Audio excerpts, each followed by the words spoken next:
Don't do that, but instead of having to worry about mincing it with a knife, if you use a little rasp like this, you get perfectly grated and minced garlic. And I'm gonna zest a couple of lemons, and I wanna make sure I don't get any of the bitter white pith while I'm doing it.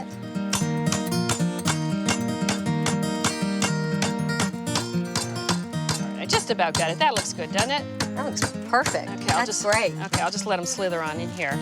Okay, and now I'm gonna actually remove the garlic and the lemon. I like to use a really coarse sea salt, and then just a dab, literally a dab, a quarter teaspoon of water. And this is almost as therapeutic as you pounding them. I love this. Rolling pin, yes. And the salt really helps extract a lot of flavor from the lemon zest and the garlic. I'm going to measure the oregano here. Yes, we need 1 teaspoon. Why are we using dried? You know what? In any kind of rub for grilled food, it's much better to use dried herbs. This is a little bit of a wet rub because the dried herbs, first of all, they're more powerful, so you need less of them. And then secondly, we want to get a nice crust on the food, and the wetter it is, the longer it takes to get that crust on the food. So we're also going to put about a quarter teaspoon of black pepper. And you know what? We might just put a tiny bit more oil on there because you know what I always say, oil the food, not the grate. Not the grate, Right. not the grill. Okay, so you can see here that we just have a little bit more than a tablespoon, but it's extremely flavorful. And so it really packs a real punch. So I'm just going to divide that in 4.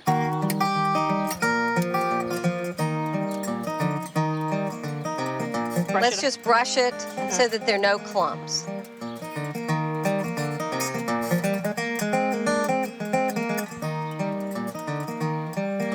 So how long do we marinate this for? We're gonna let this marinate for 30 minutes, and it's really important to let it marinate for 30 minutes because that way the first quarter inch of the chicken will really absorb all those flavors. And I noticed because we've got salt in there, it's almost like we're sort of brining it a little. You're exactly right.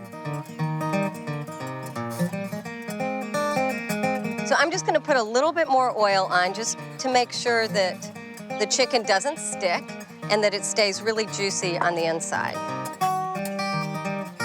Oh, this is gonna be so good, I can't wait. This is a gas grill. We could use charcoal, we could use a grill pan, but since we're using a gas grill, we preheated it to what? We preheated it with all the burners on high until it got over 500 degrees, and then I reduced the heat to a medium heat of about 400. And we're gonna cook this over direct heat using... Oh, we start with those. Using my favorite, red tongs, because red means raw. Okay. Stop, raw food, touch these.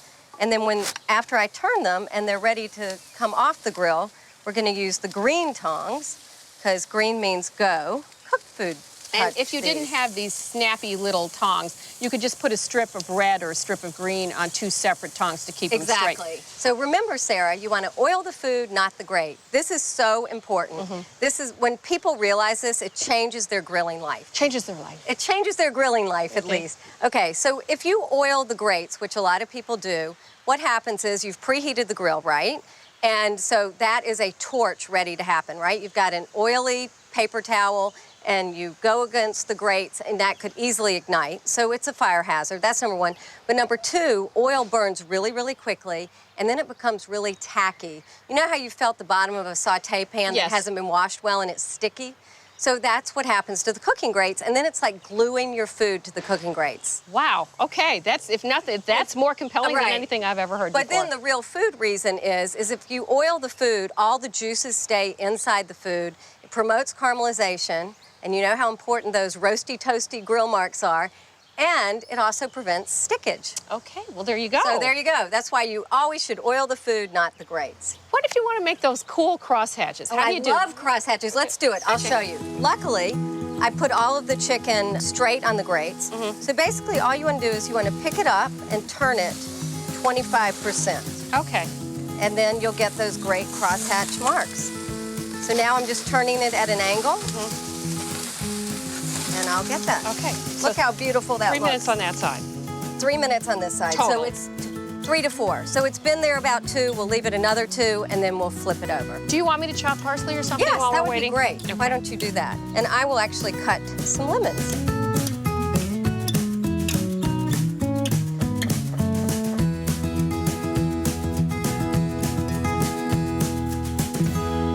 We should turn them, right? We should, yes.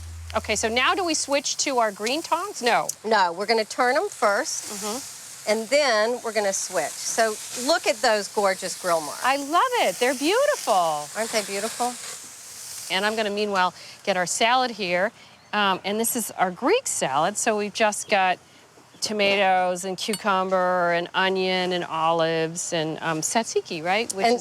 Right. And I love this salad. This is my favorite salad. There's no lettuce to it. It's just all the yumminess of a salad. Do you think we're ready yet? Let's look. I'm All being right, very- now we're going to use the green tongs. Okay, and how are you going to know when it's done? You know what? I'm going to know by touching it and also by looking to see if the meat has shrunk up. The great thing about meat, though, too, is as you let it rest, it also continues to cook a little bit. So this will probably continue to cook about 4 or 5 degrees. So I think that's perfect. Beautiful crosshatch marks. Yay! Yay! Is this something that needs to rest after we take it off? Yes, all meat needs to rest because that allows the juices to reabsorb, and that's especially important for chicken, especially boneless, skinless chicken, which has a tendency to be sort of tough and dry. Yeah. And letting it rest will really make a big difference. Wow. I can't wait to eat this. Look how beautiful it looks. So gorgeous. And it does give off some juice. Here, I'll hold it for you. Okay.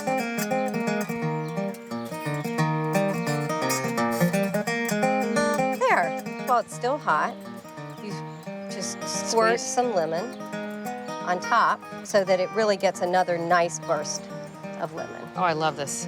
And we're going to put a little lemon zest. So you put the parsley and I'll put a little lemon zest. Oh, what a nice idea. What a great thing to make. I mean, this is a weeknight meal for the family, but this would be great for entertaining too. Well, thank you so much for our grilled chicken paillard with country Greek salad.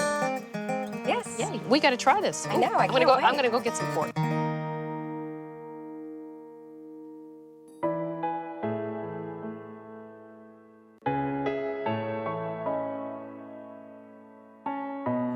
My name is Christine Bassett. My husband and I run Killam and Bassett Farmstead in South Glastonbury, Connecticut. And we, with our 5 children and our 84-year-old partner, Henry Killam, run this farm stand and support our families on it.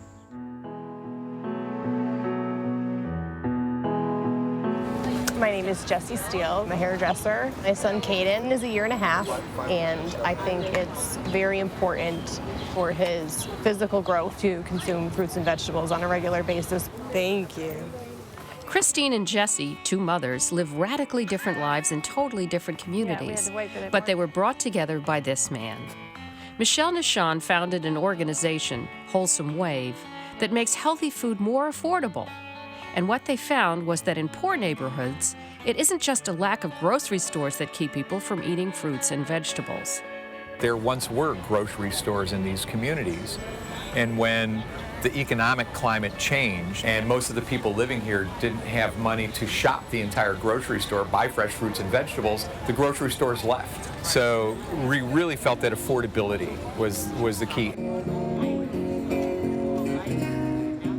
So they used private money for a pilot program that essentially doubled the value of food stamps spent on fruits and vegetables. Use my card for $10, please. So we're going to swipe your card for 10 and then we're going to give you 20 in token. Excellent, thank you. Jessie is a customer, part of an assistance program for low-income women with children. When I use my card, say I spent $10, they will give you $10 in tokens, so you get like a free $10 to spend on whatever you'd like within the market. $8.50. It's a win-win. By interacting with the farmers, you get to know them on a personal level. How their food is grown, you know there's no pesticides, no chemicals. I don't have to worry about what's in it. That's where Chris comes in. Her farm used to sell their produce wholesale at 1/3 of the price they got at the farmer's market. Now it's even better. Our sales at the farmers markets have doubled since we've started taking the coupons. We found that certain ethnic people wanted collard greens, bok choy. So we decided that we would add that to what we're growing. It makes a huge impact on what we grow. The program has been so successful that a farm bill last year provided $100 million to double food stamps when spent on fruits and vegetables. It was the rare bill with bipartisan support. So we had Democratic support because we were proving that underserved consumers want to feed their families better. On the right side of the aisle, the farmers hire more people, they put land in production, they make infrastructural investments. That's classic American small business support. I think we'll take some peaches. So on this day, two mothers, Christine and Jessie, meet at Bridgeport, Connecticut's Farmers Apple. Market. Not because it's trendy or fun, Apple. but because for them, it's a vital part of being a mom. Thank you very much. This is my son, Caden. He's smart, he's very intelligent for his age, and I really think that bottom line, it's from being fed healthy foods. Farming life for us, the best part about it is being able to spend time with my 5 children and my husband. Every part of what we grow or produce has our heart and soul in it because it's our pride.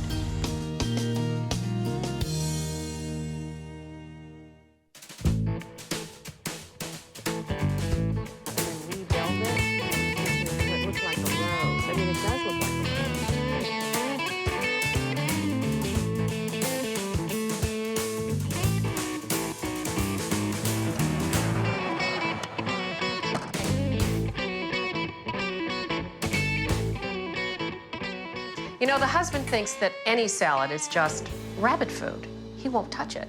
But I tricked him. I came up with a salad that is so manly, even he couldn't resist.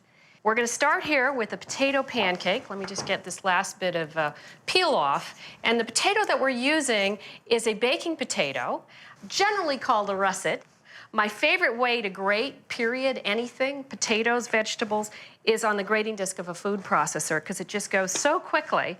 Besides which, at the end of a bad day at the office, it's sort of fun, you know?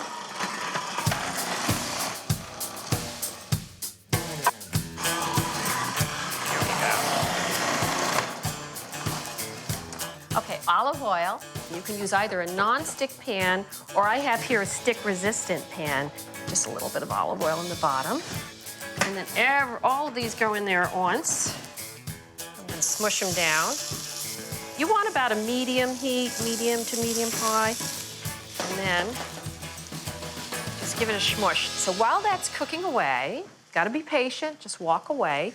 We're gonna get our steak on. Now this is just a good old, New York strip sirloin steak. It's pretty thick. So it's gonna take, I think, about 5 minutes aside. For this, because it is a manly salad, we're probably going with about 6 ounces per person. But generally with protein, I try to keep it at more like 4 ounces per person. Okay, so we're gonna get this in here. Yeah, that's the sound you wanna hear when you add your steak to the pan. If you don't hear that sizzle, the pan just wasn't hot enough. So I'm just gonna slice an onion here.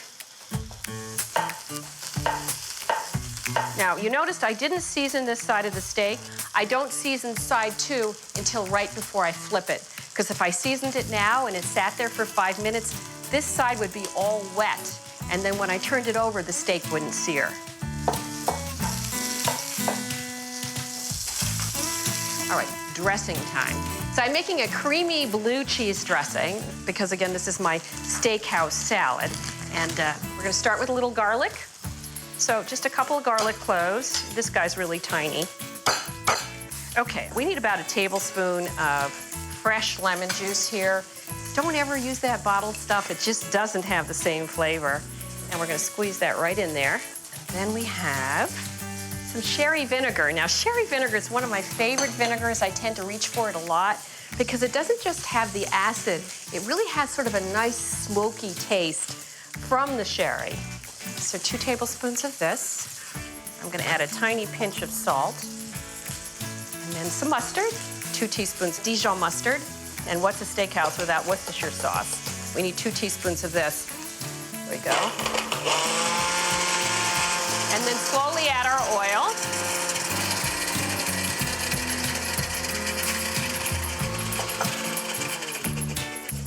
And now we're gonna add some sour cream. This is what makes it creamy.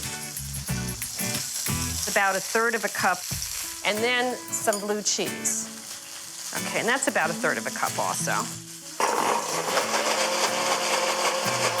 I need to get my steak flipped over, so let me do this first. I'm gonna season it now that I'm gonna turn it. Oh, wow, what a beautiful sear. Okay, we're gonna give that about another 4 or 5 minutes. Let me check our potato here. Okay, here we go. So I can see one part's gonna stick, but I'm gonna just make this work. There we go. Now I'm gonna season this side, and I bet you my steak is done. Let me just touch it. Now the way you can tell with a steak or a piece of meat if it's done is the more it cooks, the more well done it gets, the firmer it gets. So when you touch it, yeah, you can see there's a little bit of give, which means that it's probably rare to medium rare. I'm gonna put it on a plate and let it rest. It's very important when you're cooking meat or any kind of protein to let it rest, because what happens is the juices go back in and redistribute so that it's completely evenly juicy inside. If I slice this right now, all the juices would come streaming out and we'd have a dry steak. I mean, who wants a dry steak? Okay, now I'm gonna add my onions, and we're gonna make these nice and brown. I can clean up a little bit while I'm waiting.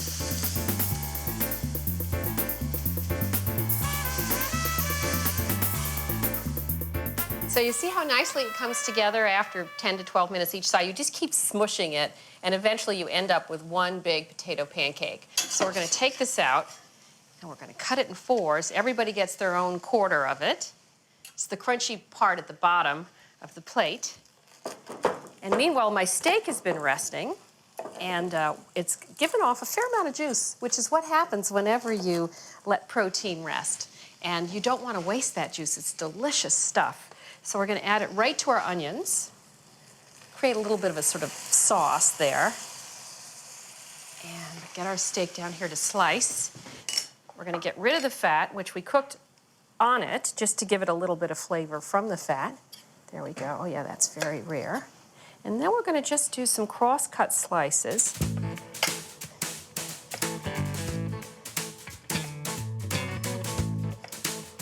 Let's say that's about enough. I've got my spinach in the fridge. I washed and spun it dry. We're going to start with the potato on the bottom. We'll top it off with some beautiful steak slices. Wow, that's gorgeous, isn't it? Put some onion on top with all that yummy steak juice in there. I'll just put a little bit of spinach on either side. And finally, a drizzle of blue cheese sauce. Now, could you really call this a salad? I don't think so. This is just way too hearty to be called a salad. And I know the husband would be very, very happy with it. That's it. My warm steakhouse salad with blue cheese dressing.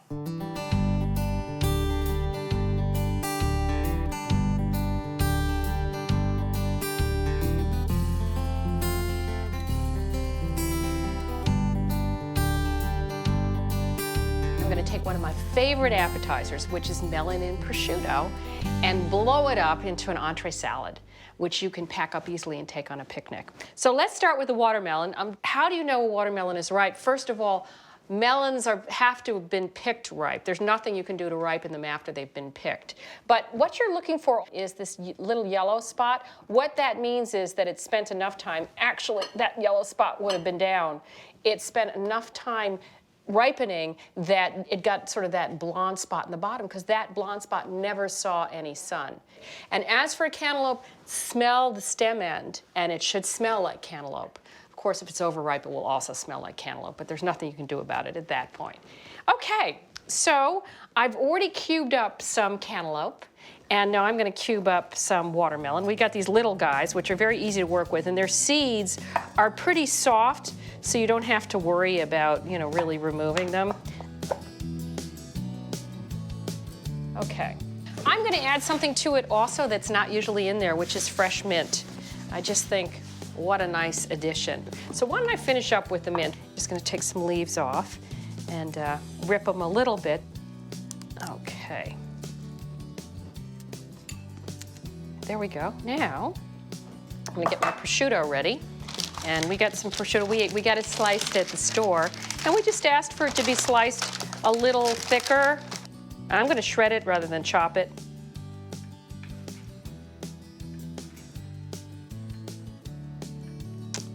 So there is our prosciutto. Now on to the feta. You can have all sorts of textures from very soft to rather hard and crumbly. The feta I'm working with today is in the rather soft category. This has been packed in brine like a lot of good fetas are. For a feta like this, I've got a secret trick. Don't be grossed out. I learned this about cutting cheesecake or goat cheese, and it works very well for feta, which is, you know, floss, okay? So here's what we're gonna do with the floss. It's sort of fun too, really. You feel very powerful. I could do this all day long. This is a magic trick. So here's what I'm gonna do. I'm gonna start with the lighter colored melon. We're gonna do a stripe of each, and everybody's gonna get their own personal mason jar salad. So first, the cantaloupe. And then a sprinkling of mint. This is all gonna become one when you eat it. Very pretty presentation. Okay, now our watermelon.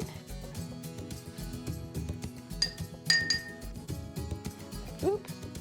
Then the feta cheese. I just love its salty, tangy, you know, sharp taste. And this particular creamy kind of feta, I'm wild about. And finally, the prosciutto. So now we're layered. Ooh, that's so pretty. I am going to make the dressing. It's not really a dressing, it's a drizzle. We're gonna start with a fresh lime. We want a tablespoon and a half. And a hefty pinch of salt. And my paprika, half a teaspoon. I need 5 tablespoons of extra virgin olive oil. This is one of those times, reach for the good stuff, because you will taste it and appreciate it. I'm just gonna whisk it, and I'm gonna take a tiny taste to make sure I've got enough. You don't really need a lot of salt, because as we know, we got a lot of salty ingredients in there. Wonderfully smoky. Okay, now, before we go on our picnic, we just drizzle a little bit down there, and it will work its way down. As you stick your fork in, you're gonna sort of push the ingredients down, and they will mix themselves up. So there you go, my 2-melon feta and prosciutto salad. Perfect for your next outing.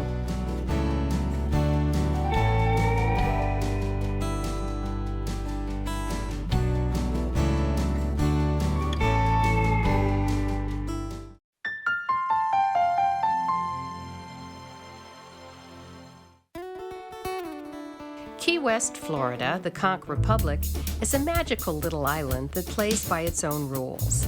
And its culinary king is Norman Van Aken, a Florida food legend who's my cooking partner today. We're making a version of my Bahamian conch chowder. We're going to use some local fish because conch's not going to be available everywhere. There's no conch in Kansas. No conch. On Ask Sarah, So hi, Ronnie. a viewer from Houston has a question. How to choose the right avocado and how to know when it's ripe, and how to cut it the right way. Here's how I'm gonna do it. Good to know, because back in Key West, we're making This mysteriously named salad called cut-up. What did you bring us? Oh, Somebody what is bring that? avocado, somebody bring mango, somebody bring papaya, and they would contribute, and I'll make up the version of whatever cut-up was that night. I love it. I want to propose a toast to the whole a culinary salute to the Conch Republic. Drink up! Today on Sarah's Weeknight Meals. In 1971, Norman Van Aken came to Key West to cook, and he didn't want to leave. The thing about Key West is that most of us knew we were in love with the place. It wasn't just a place to live and work. It was our personal and collective Shangri-La. Long before Jimmy Buffett wrote Margaritaville, we had already pledged allegiance to the magical little scrap of land at the end of the rainbow. We just felt lucky when we walked the old, small streets and alleys protected by some ancient maternal force. Something deep in our souls told us this was a place where we could find peace and quiet and camaraderie of like-minded people. On top of that, the city was stamped with a raffish charm, a joie de vivre. You could remake yourself in Key West, and no one minded, as long as you helped keep the good times rolling. We lived day to day, but were intent to do it in quality drinking establishments and places to enjoy the crazy matrix of foods not eaten in most of America, save New Orleans. In years to come, Norman Van Aken fused the flavors of Key West into something he called New World cuisine. One of the Beard Foundation's who's who and a culinary force in Florida, he returned to his roots to cook with me at a beautiful Key West home.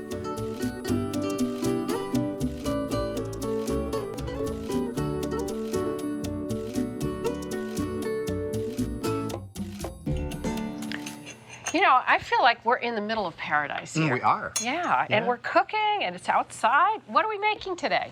We're making a version of my Bahamian conch chowder. Actually, I shouldn't say mine, because when I first got to Key West in the 70s, other people were making for probably centuries. But we're going to use some local fish that people could now make this chowder anywhere, because conch's not going to be available everywhere. There's no conch in Kansas. No conch in No, Kansas. no. None from Illinois, where I'm from originally. Okay. But there's beautiful snapper and grouper and all kinds of other fish that will work beautifully in this soup. The word conch is an interesting word, because if you read it on a printed page, you'd think it'd be pronounced conch. Conch. So be in the know and pronounce it conch. Okay, and I just wanted to say, for those of you who are like, what is that? You know that big shell that you listen to, the one that you want to hear the ocean in, that big gorgeous shell? That's conch. What's inside is the yummy stuff that you would put into the chowder. Okay. Conch is so very important in Key West. Actually, the people who are born here are known as conchs. Okay. We make conch fritters, we make conch salad, and we make conch chowder. Yum. So what do we got going already? I've cooked 2 ounces of slab bacon with a 1/4 cup of olive oil. And then I've got some Scotch bonnet chilies, which are in this dish here so they can stay hot, away from my skin. And then some garlic would go great in here right now, Sarah, if you can reach that. A tablespoon. Here comes the garlic. You notice how we slice the garlic? I didn't mince it up because I was wondering about that. Well, I like the flavor to be more delicate. The more you chop up garlic, as the you know. more you get out of it. Right. Yeah. So I like the more gentle Nuanced, way to yeah. exactly. 1 sweet onion. Could you now add that to the pot? I've got some celery, bell peppers. Red bell peppers can be used as opposed to yellow. Yeah, just go ahead and put that in there, Sarah, and I'll stir as we need. Okay, but I do want you to tell me about Scotch bonnets. Scotch bonnets are interchangeable with habanero chilies. So much more heat than, say, a jalapeno chili, but they have the Caribbean flavor. I love to use them. Sarah, can you add that yellow pepper that you diced before? And I'm cutting up these carrots. I'm gonna go ahead and add in the 4 celery stalks that I've diced. Can then you add in your chopped up carrot? And I'm gonna cut up some fennel. About half of a nice sized bulb is good. Okay. We're gonna coat the vegetables with the bacon and olive oil fats, because that's gonna get that great flavor deeply imbued within the vegetables. So here's our fennel, which adds a nice licorice sort of note to the Now that's collection of interesting. Is vegetables. that really traditional in this chowder, or is that something you're adding? You know, talk to the local conch people, the people of Key West, and you're gonna get different versions of recipes all down the line. Well, the reason I asked is because fennel is rather Italian. There's a Italian history here. Actually, when I first moved here, I'd see menus that would say calf's liver Italian style. And I was like, really? Wow, that's interesting. Key West is a polyglot place. I mean, you have all kinds of people from all over, because we're an island and there's been so much trading that has gone on through here. The Navy had a major presence here for a long, long time. So you can do lots of different things, please. Asian influences are also true here, because of the Asians that came to work the railroads in Cuba eventually migrated here as well, Sarah. Let's put a little salt and pepper in here too. Okie dokie. I always like to season as you go. If you wait till the end, you end up adding way more than you need. Yep. And it doesn't penetrate or flavor it the way it should. Right. And I also cook with my hearing. You know, the sound of this, I decided to yank up the heat a little bit. Oops. Because okay, I want to hear that sizzling continuing to go on. I'm trying to figure out if oh, there. Okay. About a tablespoon of the crushed red pepper. Yeah, so we're just gonna sprinkle that over there like that. And like any time you're using chilies, you can decide whether or not you want something hotter or not hot. I'm a hot loving Me condiment. too. Yeah, okay. Yeah. So we're gonna let this cook to 5 to 7, as we say. So let's take a look at that fish we got. All right, I'm going to bring you up. The fish that is not conch. That's local snapper. Boy, is that gorgeous. Clear eye and a nice smooth scale. Well, that's one of the benefits about being in Key West is that you have an extraordinary bounty of seafood all around us. So we're spoiled, and we admit it. This is a unique version, a variety that's better for snapper. This is called a ham bone snapper. Oh. You know, I don't know where the names always come from, but I love the colorful nature of that name. American red snapper is another fish to use, but the most important thing is freshness. And so use something local or as fresh as you can get. Absolutely, Yeah. yeah. So here we go, just cutting it into not too tiny pieces because they'll begin to become smaller as we cook saute it, them yeah. and also as they cook in the soup. And if you could just add a little salt and pepper to the fish, that would be great. Are we going to add it to the pot now, or are we going to do some later? We're gonna give it a little start in a saute pan and get the flavors moving that way. And also that will improve the texture. If you drop the fish in here raw, it will cook, but texturally it's just better to do it with a little sear on it That first. is a great tip. You know, I'm partially from New England, even though I grew up in New York City, and we always just throw the fish right in the pan. Yeah. But I never thought of browning it first. That's brilliant. Okay, so a little salt and pepper on there. Okay. And then this is happy now. And we'll go ahead and put in the fish stock. About 2 quarts, which we made from the bones of the fish that we filleted. Now, what if you don't want to go to the trouble of making fish stock? What could you use in its place? You could either use the bottled clam juice in the store or chicken stock. All right, so we have some beautiful fish stock. See how nice and clear Yes, that is? yes. This is going to add a ton of flavor. And then I'm going to take a couple bay leaves and you just crack them so they release their aromatics. And then I like to start off with the whole tomatoes, Sarah, so that I can put them in here. And then before I add in the tomato puree, I can just take the spoon and give them a little break up. Okay, and then the rest of this. So I think that was a 28-ounce can of whole tomatoes Right. and a 15-ounce can of sauce. Right, now we're gonna bring that back up to a simmer. So before we move over, let's go ahead and put some herbs in here. What do you Okay, say? so how much time do we need? About a tablespoon of thyme, and then some sweet basil is always good too. And how much basil? About 2 tablespoons of that as well. So some sweet basil. Okay, so that's gonna get to know each other. We're gonna let that simmer together once your thyme is in there, and then we'll get the skillet to saute the Fish. the Brown local- the fish. the Yes. snapper in this Okay. case, our ham bone snapper. I love that ham bone. It's so counterintuitive. Oh, there's no ham in it. Fish. All right. Well, you know, the fishermen come up with different names. And, Okay. All right, so we're just going to continue to simmer that.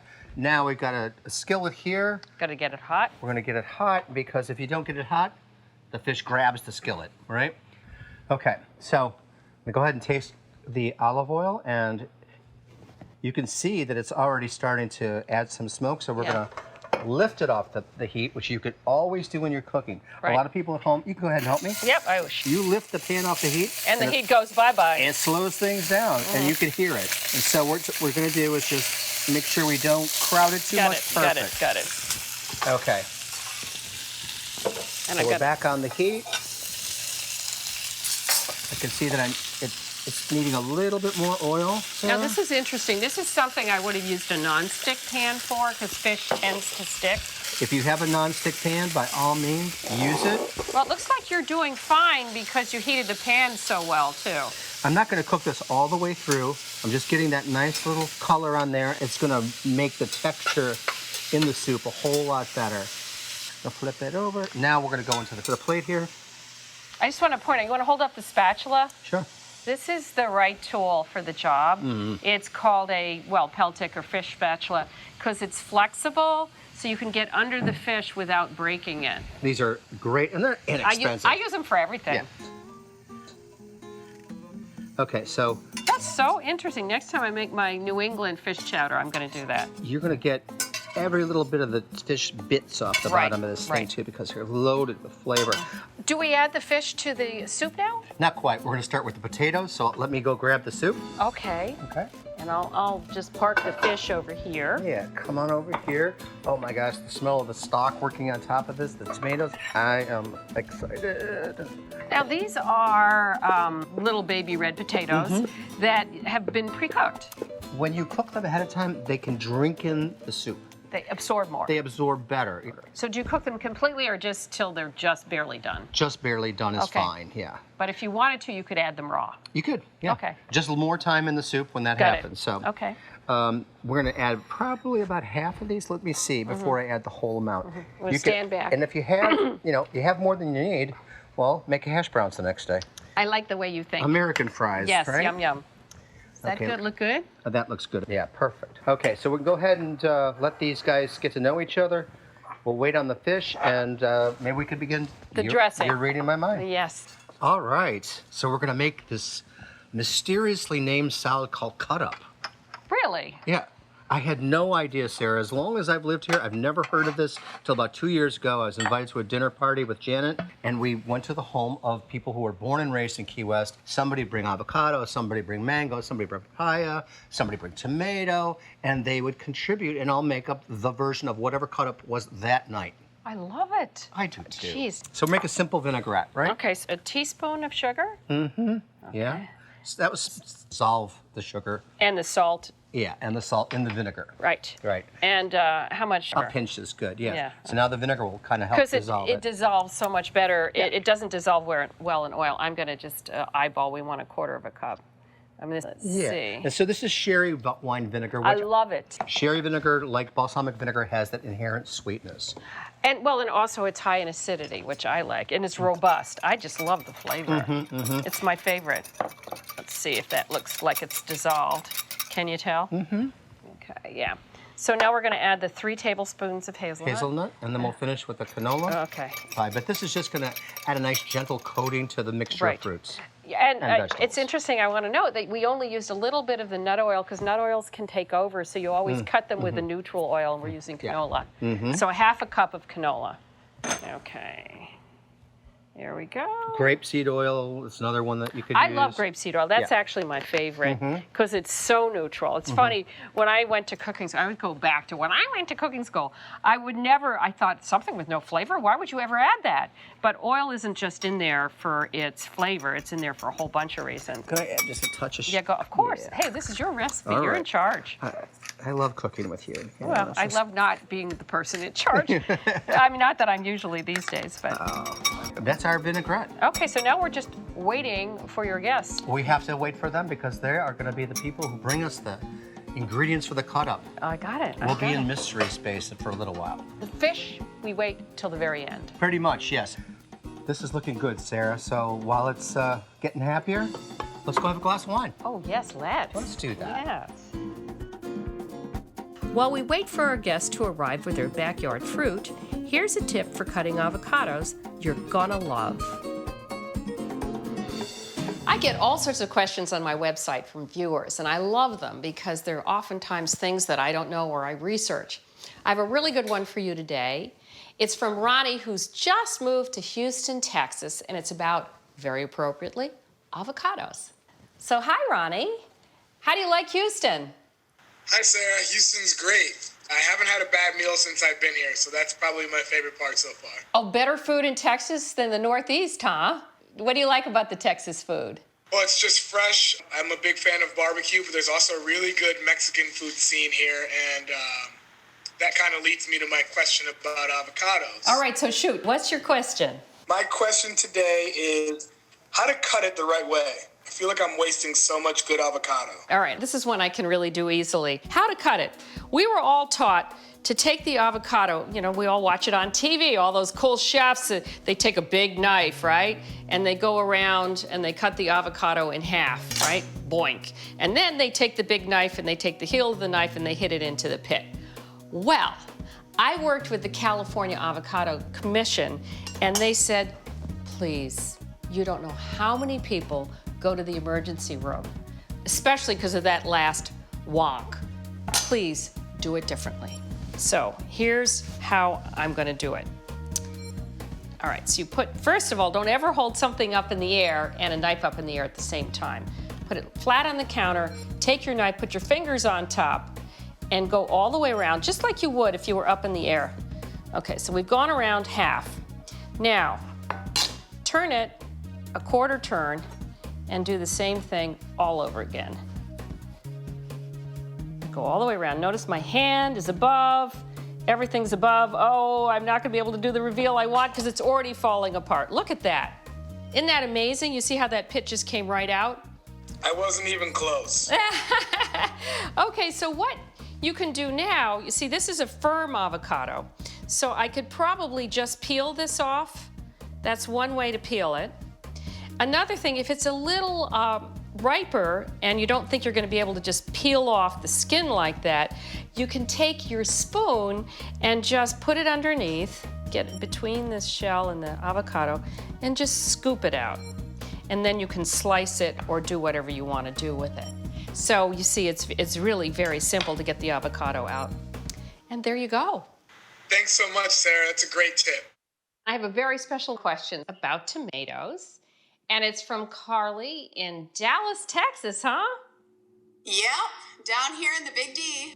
I was just calling in because, you know, I love putting cherry tomatoes on my salad and pasta, but there's so many of them and they're so small and it just takes so long to cut them. It's tedious. Such a hassle. Tedious, right?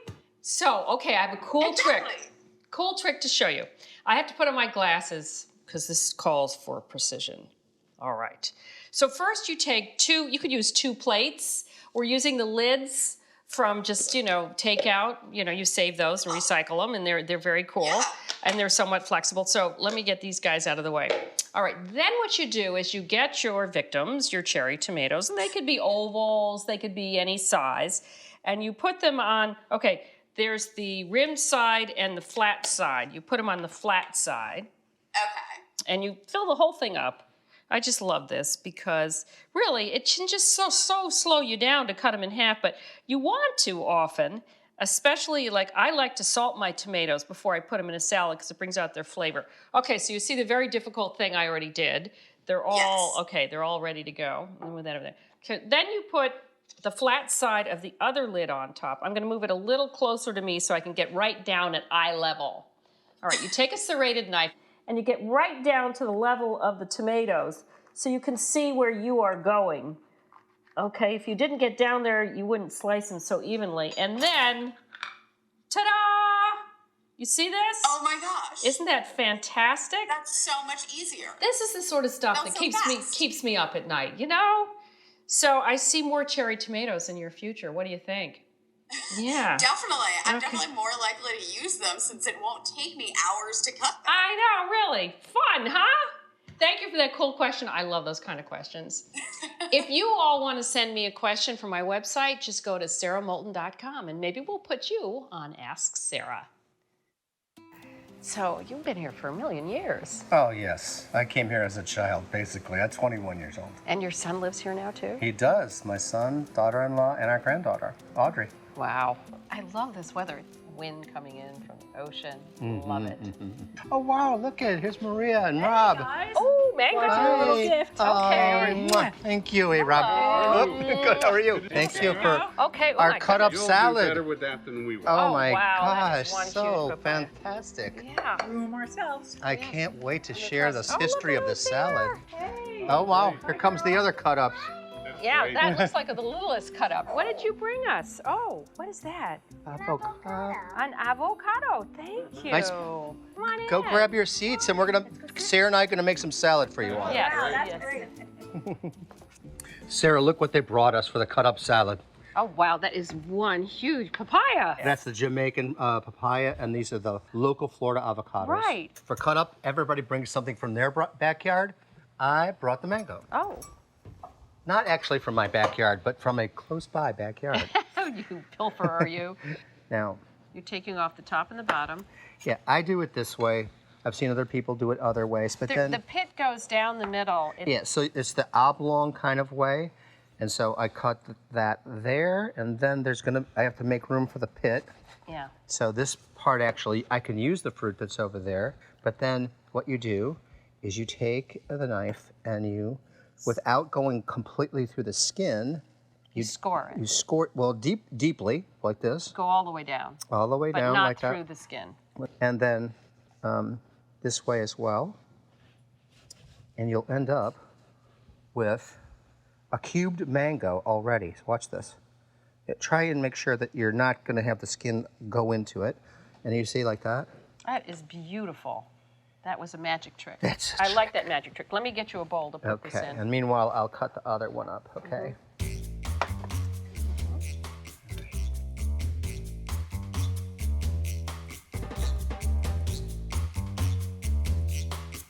So this is the last little bit that we're gonna get those nice cubes out of. Skin's there, but you know, there's still a little bit left on here, and I hate to, on the pit, but right there, that's some beautiful fruit. Don't waste it. You know, I ask myself sometimes, what would Julia Child do? Right. She'd enjoy this, right? You know her. Alone in the kitchen. Remember, she famously said, "Remember, you're alone in the kitchen." Save the liver. Yes. we know all the things. And then we have the local Florida avocados here. As I recall, these are lower in fat, a little more watery, not quite as concentrated in flavor, but they're delicious. Delicious. I love them. And local. And local. Okay. These are Jamaican papayas, so they're the big boys. Nicely done.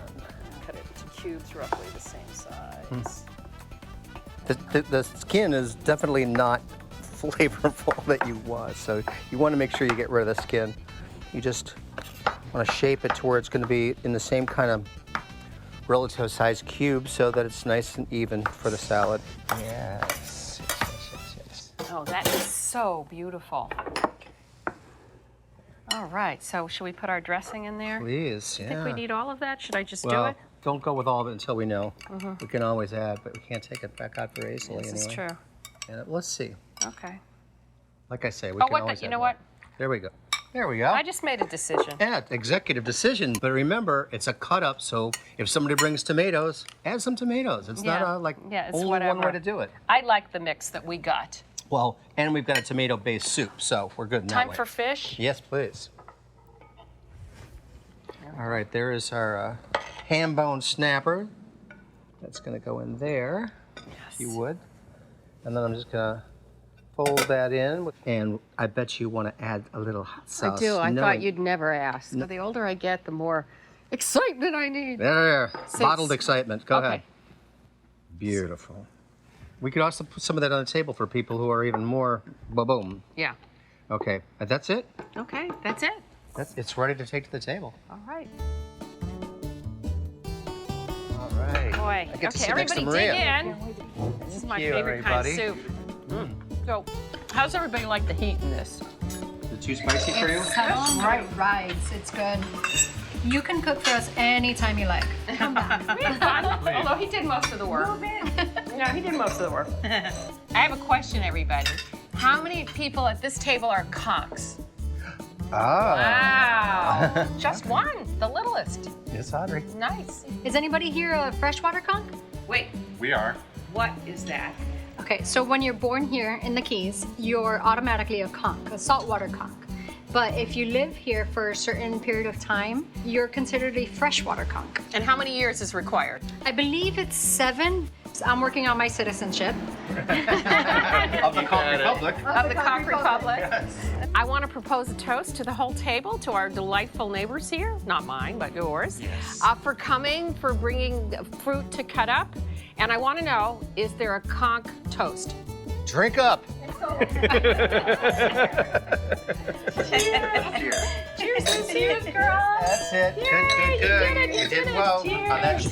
cheers.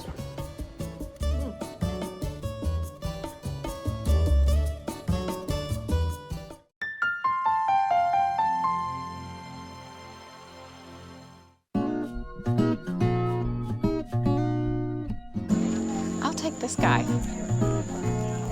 There is nothing better than hot bread fresh from the oven. I'm a big fan. And because bread is the foundation of the easiest meal to make, I'm devoting the whole show to sandwiches. Okay, then we're off to Savannah. You see the color? Yeah, it's beautiful. We're topping a scrumptious burger with Georgia peach chutney made with local honey and some extra special guests. We may have pushed it a little bit cooking with honey next to the beehive. Back in my kitchen, Given the popularity of hot dogs and sauerkraut, I thought I'd put a twist on it and combine kielbasa and kimchi. This is a manly sandwich. that's really good. America's favorite sandwiches. Today on Sarah's Weeknight Meals. There are almost as many kinds of American sandwiches as there are Americans. Take these mashups. A New Orleans po' boy with a Mexican twist. To make our carnitas, we start off with Boston pork butts, beer, and some soda. Spices, our seasoning, we put real oranges in there, and then it comes out really nice and flavorful. I like how versatile it is. It's just like anyone can do it. You can't mess up a po' boy. I'm Scott Brooks.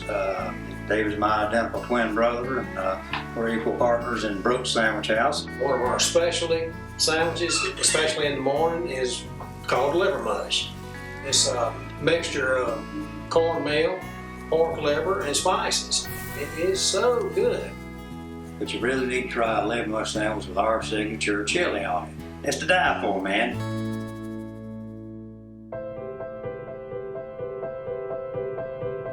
Savannah, Georgia has beautiful buildings, gracious squares, and miles of coastline. It's also home to millions of bees, thanks to this man, Ted Dennard, and his Savannah Bee Company. He sells honey and bee-related products, but his real mission is to save the bees. Honeybees are amazing because they really help the whole world go around. They're not even supposed to fly. That aerodynamic is just not quite right, but they do anyway. They can double their weight with the nectar and pollen they're bringing back to the beehive. Honeybees will pollinate 500 million flowers. That's one beehive every year. By pollination, they provide the fruits and vegetables that we love to eat. They're feeding the world.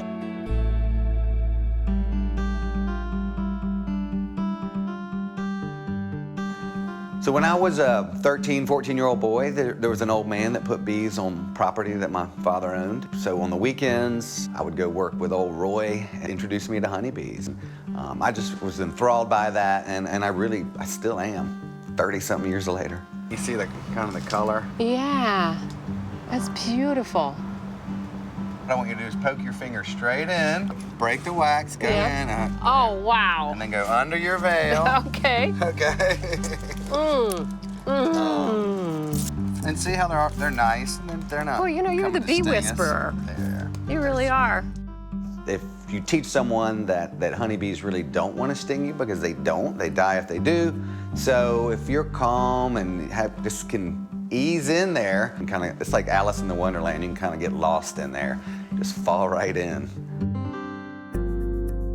So from the very beginning, I always wanted to teach people about honey. I didn't want to sell it, but I did want them to understand it. So education's been a big part of the Savannah Bee Company. It still is.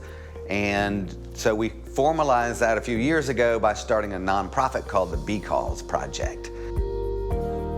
We want to raise a generation that understand and love and protect our honeybees.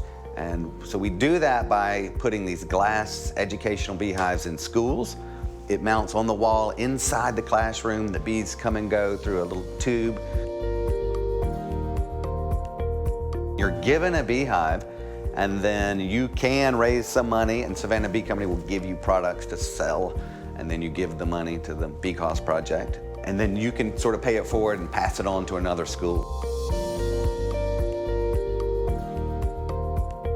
One of the most admirable traits of honeybees is this symbiotic way of living in the world. You know, when they visit a flower, the flower's better off from having met that honeybee. If we could all live like that, where what we do in this world is benefiting this world. Honeybees have been here over 100 million years. They know how to live in this world and keep it going. So the human species could learn a lot from that model of honeybees, you know, making this sweet world go around.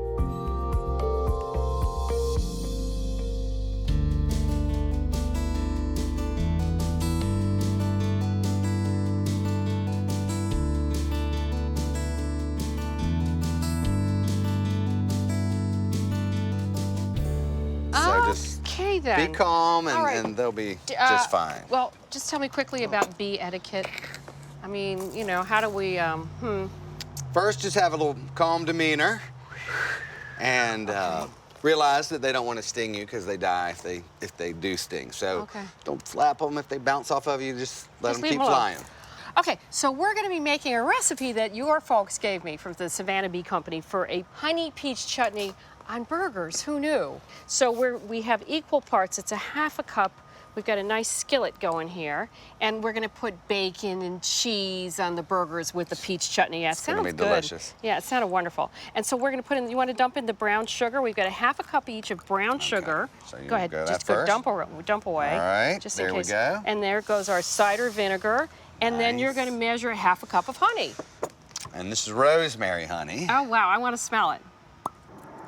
So it's made from the nectar of the rosemary flowers. So that it is doesn't delicious. Smell or taste like rosemary, but it's real herbaceous. Yes. Do we want to oil that first? That's what we're going to do. So, right, that's a nice little trick. So you'd sort of just oil the sides and just the whole thing, really. Just wipe oil in there. Then you pour the honey in. Right. It comes right out. Boy, so that's the way that is just to thick, kind of thick, beautiful maximize. stuff. It really is. I tell you, the earthy, herby taste and the fragrance of it kind of, I don't know, expands a little bit with the heat and the cooking. So it's really been great for grilling. Yeah, perfect. All right, perfect. so look at that, how beautifully that comes out. one lifetime's work of a honeybee is just 1/12 of a teaspoon. You just don't want to waste it. I mean, Sarah, close mouth. Oh my God. All right, we need to do chop while this comes up. So you're gonna dice this and grate a tablespoon of the ginger, and then I'm gonna mince the jalapeno and mince the garlic. I'll start with the garlic. So everything just goes right into the pan. There's no sauteing, it's very simple. So I understand that about 1/3 of the world's fruit and vegetable crops wouldn't happen except for bees. 130 of the fruits, nuts, and vegetables that we humans like to eat are dependent upon honeybees for pollination. So wow, they make a major contribution. So that's why, when we all get upset about the honeys being endangered, we should worry about it for ourselves too. These honeybees have such a great sense of smell. They're coming over to the honey. Oh, isn't that funny? They're like, there's honey over there. We'll bait them over there. Should we put the lid on that? Do you think they're that would smelling help? that? Oh, they are. Okay, let's get everything in there because maybe that will mask it. Mask it. Here goes the garlic. A tablespoon of minced garlic. 1 red bell pepper. Here comes the red pepper. And the onion, I have about a half a cup diced. Okay. 1 whole jalapeno minced, with or without the seeds. Right. And yeah. We've got 1/3 of a cup of golden raisins. Those are nice. Okay, and you know what? I'm going to start in the peaches. These are not that ripe, and this is actually a great way to use underripe peaches. Because anytime you cook an underripe fruit, it becomes very fragrant, the way you want it to. We're pretty particular about our peaches here in Georgia. I know, we're in peach country. But okay, anyway, so just, that's going to be about I don't need to measure it, no, right? So just, this is rustic. This is you and me, but it's roughly a tablespoon. All right, so I'm just using a paring knife. You can dump them in boiling water and then put them in ice water and the peel comes right off. But it's harder when they're not ripe. All right, so I have one I already peeled that I'm just going to, we need 1.5 pounds total, and I'm just going to finish sectioning it. But yeah, I know about your Georgia Nothing peaches. like mid-July Georgia peach. I know, they're so wonderful. Dripping. I know, it's the most refreshing thing you could possibly have. Okay. Okay, so I think I've got about 1.5 pounds here. That's what we need. Okay. All right, so there we go. So this simmered for about, roughly 10 minutes beforehand, or make sure it does, and then another 5 to 10. This is not rocket science. We're just trying to cook it down and soften the peaches. But boy, doesn't it smell good? It smells great. I like the ginger. Yeah, it kind of pops out. Ginger and honey is a match made in heaven. It is. Okay, so let's get the burgers on. We've been preheating the grill, so we need to oil them on both sides and salt and pepper them. Okay, well, I'm glad to be cooking with you because I can learn something. Oh, can't we always? Well, I'm learning so much about bees, I have to say. Including what really the problem is that yellow jackets give bees a bad rap. because it's yellow jackets that sting you, and they can go back and sting you again and again and again and again. Right, the honeybee loses its stinger and dies, so they don't want to sting you. Darn yellow jackets. I know it, they're just That's cranky. How rude, and yeah. honeybees are like the most noble species. So Okay. let's get this on. It's only Okay. 3 minutes aside. Here All we right, go. I'm gonna open it right up. Yep. Oh, I'm gonna need that spatula. Yep, here you go. Okay. Here we go.